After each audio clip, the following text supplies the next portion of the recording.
Hello world. How y'all doing, man? We gonna get right into it today. Of course, man, we recapping this blowout of a loss we just witnessed. Bears 31-3. Bears beat us 31-3. Which, man, yeah, they're a good team, but they ain't that dang on good of a team. At some point, man, we got like what's we can't even watch our favorite team and cheer for them and see a competent, professional looking team. Man, we got an accountability issue. It's like, I almost, it's crazy, man. I come on here and I feel like every week we have the same issues. Same things show up on film. Same things. And there's no accountability for it. You get answers. You get answers. I'm recording this right after the game. Right after the game. So Stefanski hasn't spoken yet. No one's spoken yet, but I'm sure we're gonna get the same excuses. We're gonna get the same thing. We gotta work on this. We gotta work on that. I gotta do better at that. That's on the coaching staff. All the same stuff, man, we've been hearing for years. And I'm done. I'm gonna try to be done, let me say. I'm working on it. I'm trying to be done just specifically singling out Stefanski. Because this is an organization-wide staff issue. This is a culture organizational issue. It's not just Stefanski. He's the head coach, and I believe he should be nipping a lot of this stuff in the butt. But at the end of the day, these coaches are professionals as well, and they need to be holding themselves to a certain standard. And as a head coach, you should be able to trust your staff to just do their dang on job. Unfortunately, though, as a leader, you got to know, man, some people need a kick in their butt sometimes. Sometimes people need tough love. Sometimes people need a little bit of throwing under the bus a little bit. After I done told you behind the scenes in private, hey, man, you got to stop doing this, XYZ. Eventually, man, something has to result in a change. I got to get progress somehow. I have to get a better result in some way. And we don't see any of that with this organization. And that's what frustrates me the most. It's the same thing over and over and over. And you get the same excuses over and over. No matter what players come through, they might make a little bit of change, but it's still the same sickness on this team that just it just tears everything down. I can't even enjoy watching. Man, Shador's got talent. The man had 3 interceptions today, 3 picks. He and two of them were his fault. 2 of them were bad balls, his fault. The one was right in Jerry Jeudy's hand, should have been a touchdown. Of course, Mr. Dropsies got it snatched out his hands, right? But Shador made his mistakes. But man, that kid can play. He the rookie. He's supposed to be the guy that I was told is not ready. He's supposed to be redshirted. He's not even supposed to be able to play a competent starting quarterback right now. He's from what I heard, he's supposed to be redshirted. If not redshirted, he's a 5th round quarterback. He really shouldn't be playing. Why does he look like the shining light to me? All the stuff I'm seeing from him is mistakes I can correct. Rookie mistakes. Stuff he can learn and build on. I don't know why the heck, Shador, bro. You got to stop always throwing to Fanning. I get that Fanning is a beast out there, and he probably out there busting his butt, and he like, man, throw me the ball. I don't nobody else want it. Jeudy don't want to. Throw me the ball. I get it. But man, you hurting yourself by only targeting him. That man had 14 targets by himself. I get it. He has 7 catches, 14 targets. That's almost more than the entire team. We can't do that. That make it too obvious. Defense just like, man, we're fanning that. Who about to get a chance to get an interception on this play? You can't make it that easy. So Shador has made his mistakes too. But again, I'm expecting mistakes from him, man. He a rookie with a beat up offensive line, which the guy had a lot of time today. He had some plays where he had time to make some throws downfield. Where's our receivers at? On them plays where we had time to go downfield and he's scrambling and moving and extending the play, where's our receivers getting themselves open? You really about to sit here and tell me, Jerry Jeudy, I didn't see him even get targeted really, or I don't think he got his first catch, I believe, in the fourth quarter, if not the third. It was definitely the second half. I don't even know if he got really targeted up until then. Man, that's unacceptable. Like that's beyond just you being a good receiver. That's your quarterback who want to go out there and succeed. He don't even trust you enough to just give you a chance. One of the times he did went right into your chest, perfect pass, should have been a touchdown. You let another man snatch it out your hands. Like that's the type of stuff, man, where we got to be better around our rookie. Go ahead, use them first round draft picks for some dog receivers, man. And offensive line. Which our offensive line was beat up and it wasn't good as a healthy offensive line. Y'all, we ain't been good as an offensive line all season, in my opinion. But even beat up today, we gave him time. Offensive line definitely didn't play good, but they played well enough to be able to make some plays. They would have played even better if we had a balanced offensive game. How the heck do you come into a game with a rookie quarterback and a beat-up offensive line, and you only run the ball 12 times with Quinshon Judkins? That wasn't even them the type of games. Tommy Reed and Stefanski. Like I said, I'm going to stop just singling out Stefanski because he didn't put the play calling on Tommy Reed now. Which, again, I just want to let y'all know, as a leader, y'all know the rest.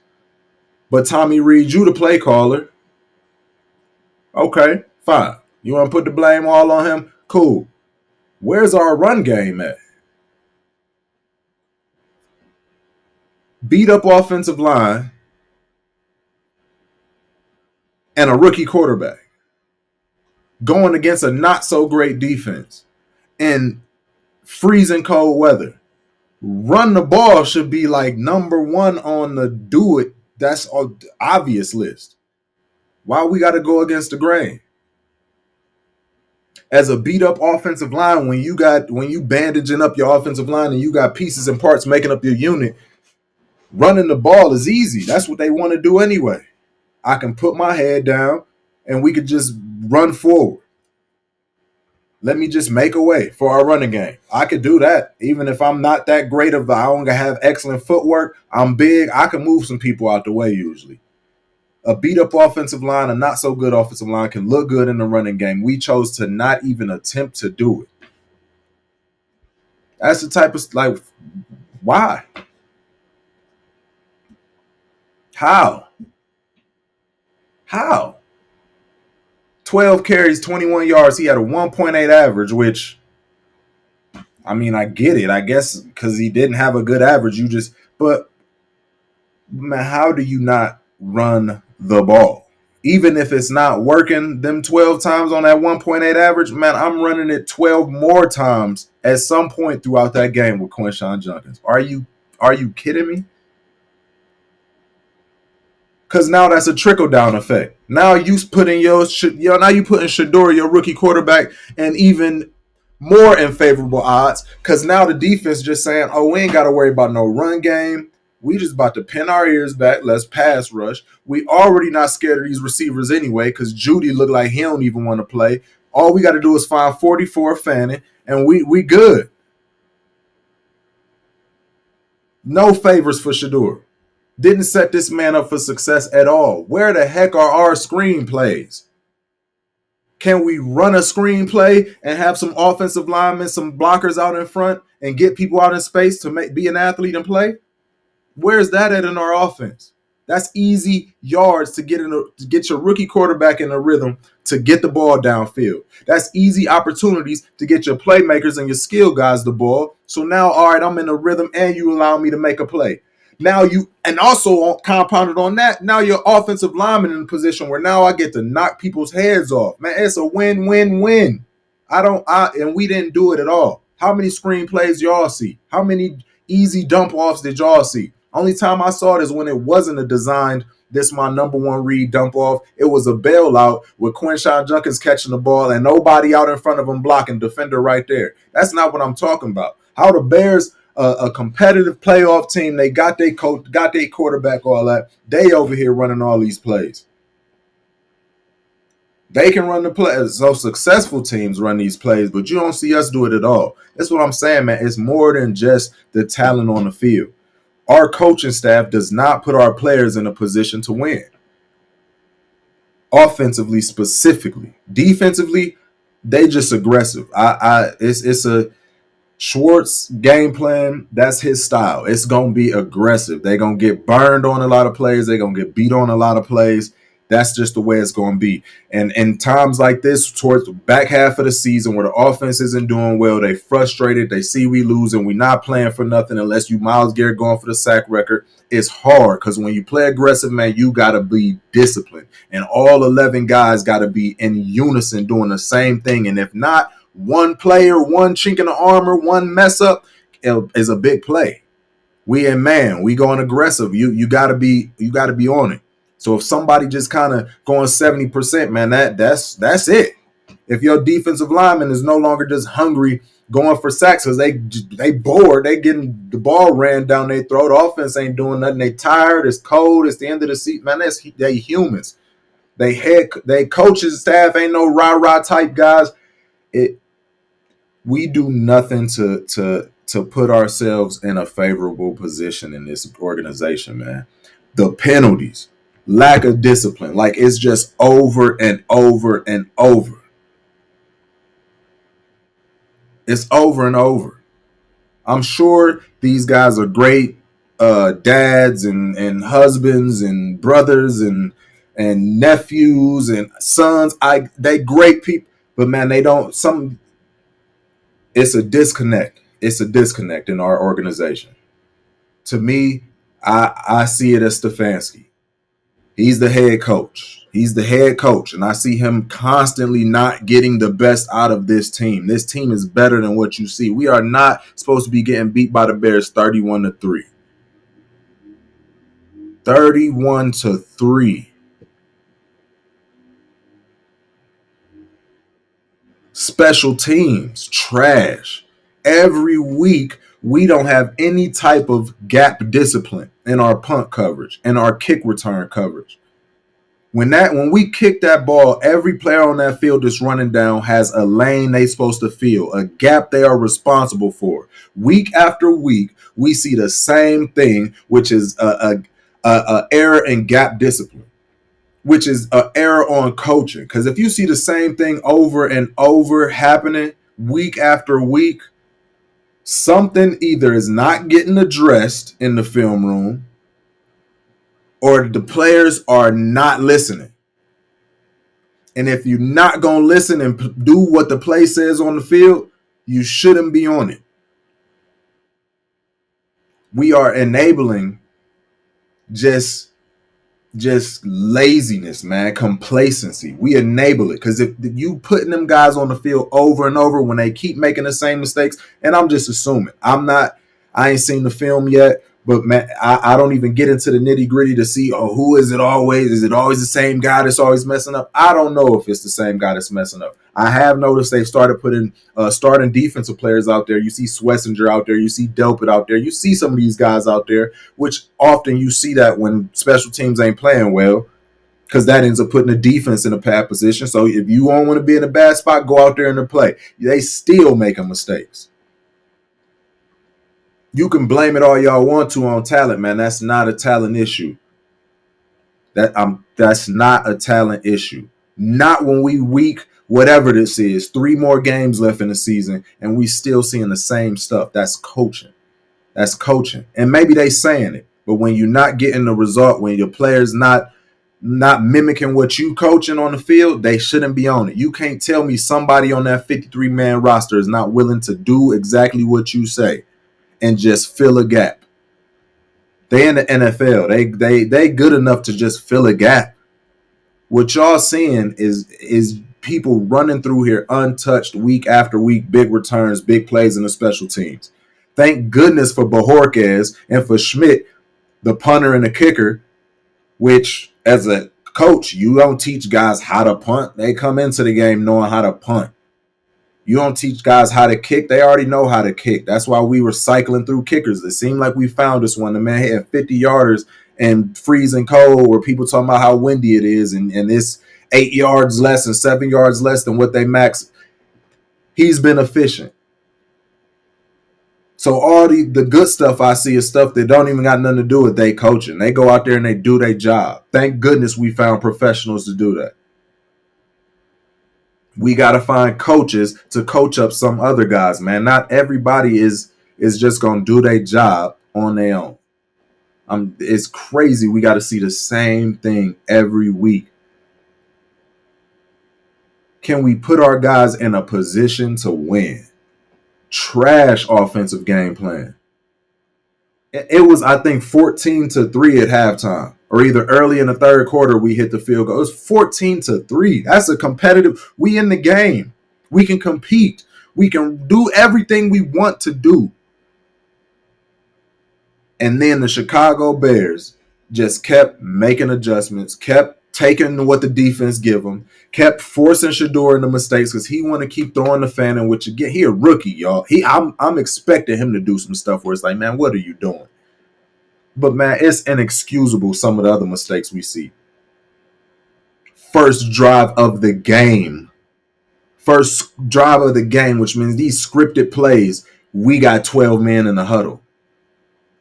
That don't got nothing to do with like, man, the discipline on this team is just trash. No type of a standard or bar being set. You can just go out if you talented enough to start on this team. If they look at you and say, "Oh, that kid good, he can start. He's a starter on this team." You just gonna start. You can go out and make all the mistakes you want to. You can make 1,000 mistakes. You still gonna be the starter. That breeds complacency. Go ahead and fairy tale wish all y'all want to, if that's what y'all believe, that you think just because they paid millions of dollars and they say they love this game that they just gonna go out and play their heart out every week. You out of your mind. Some guys need a kick in the butt, man. They need to be motivated. There needs to be a standard. They gonna play to what the standard is. If you telling me I can make $15 million and I can just chill, I'm going to make 15 mil and chill. Not everybody is, I'm going to make 15 mil and go try to set the bar, and I'm going to still try to be a beast, whether we win or not. Everybody like that. Jerry Jeudy's a specific example. Things ain't going well if he ain't getting the ball, if things ain't on the up and up, he checked out. Checked out. You can count him out. It is what it is, man. That's life. We gonna have players on the team, even if the good teams, the Kansas City Chiefs, every team got players like that. Every team. The good teams know how to motivate them guys. They win, which is number one. When you winning, man, it's all good. Things good. But you got to be able to get to the point where you're getting these guys to win and understand what it takes to win. We don't have none of that. It's tiring to see. Why the heck do Isaiah Bond only get 30-yard bomb routes? Can he get a screen pass behind the line of scrimmage, get out in space? The guy's supposed to be fast, offensive lineman out in front of him. Let's see if he can make a play sometimes. Why do everything got to be deep pass down the field? Let's get a big play. What, everything?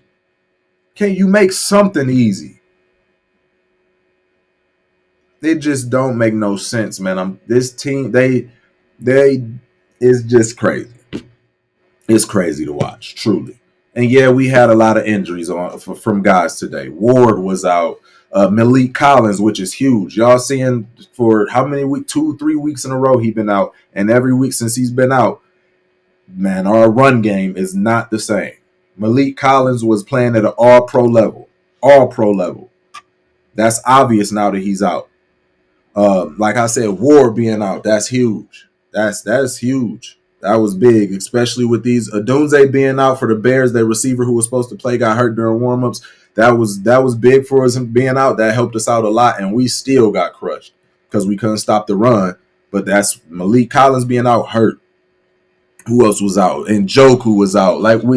A lot of offensive linemen was out. Teller's out. Conklin's out. Which Conklin, I don't understand how he's still on the squad. Even when he playing, he's not that great. And the guy's never healthy, which he used to be good. I'm not knocking the guy. Injuries, man, are a monster. Injuries are a monster. And that guy has been beat up every week. His toe hurting. One first week he got poked in the eye and was out 3.5 months. Just get rid of that guy. I don't cut him.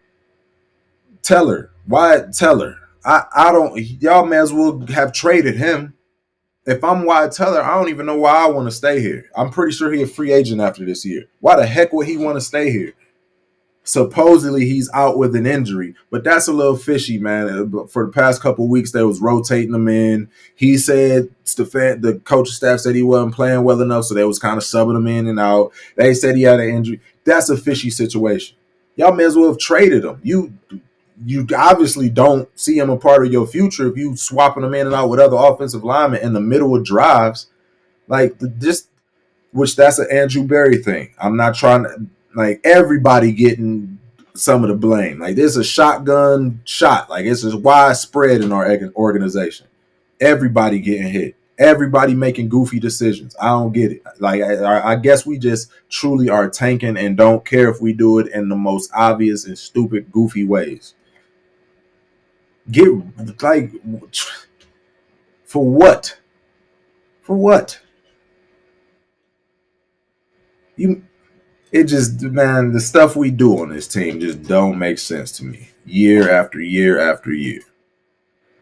Can we set these guys up for success? Malachi Corley shows that he got some athletic ability. He's got ability to run after the catch. That guy looked like a running back after he get the ball in his hands. Why do he only get the ball on reverses?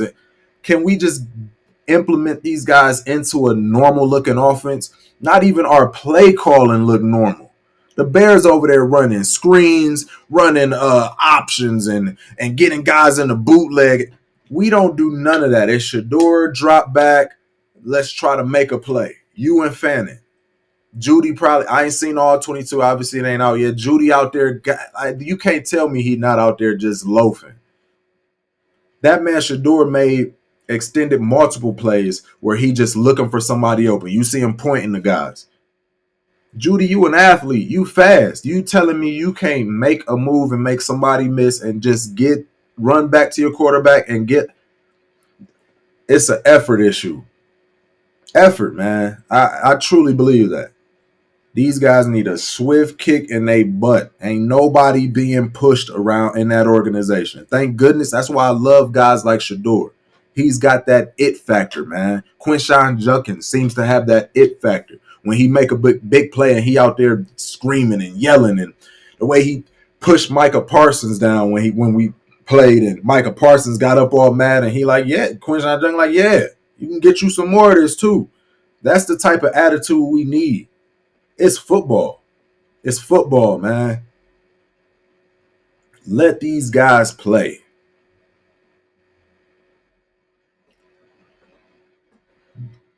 This coaching staff need major changes at the end of the season. These guys got to go. Go. Deuces. Deuces. No disrespect. I hope they find other gigs, which I don't even understand why people be so scared of. Oh, if you let Stefanski go, he going to get another job quick. I don't care. So? Who cares, man? If you breaking up with the girl, that means you don't want her. Why do you care who else she going to date?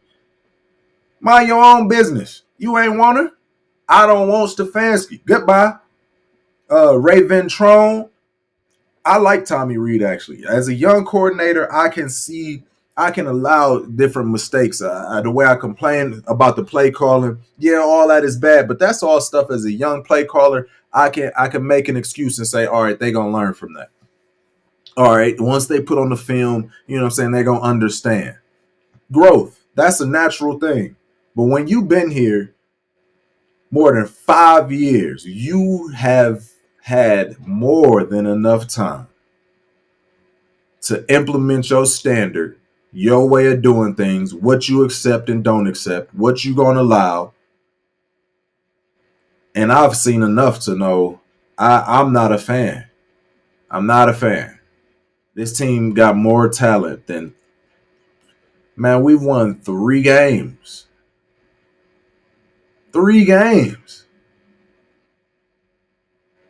Unacceptable. Unacceptable. I still stand by, let's use them first round draft picks. None of them on the court, neither one on the quarterback. Let's go get skill position or offensive lineman, and let's go see what Shedeur or whatever Gabriel can do in his year 2. Let's have them 2 go out and compete with Watson. Let's see what we can do in year 2 with the crew. Little mini me, Shedeur, and Watson. Let's see. Get rid of Stefanski. Get you a young coach.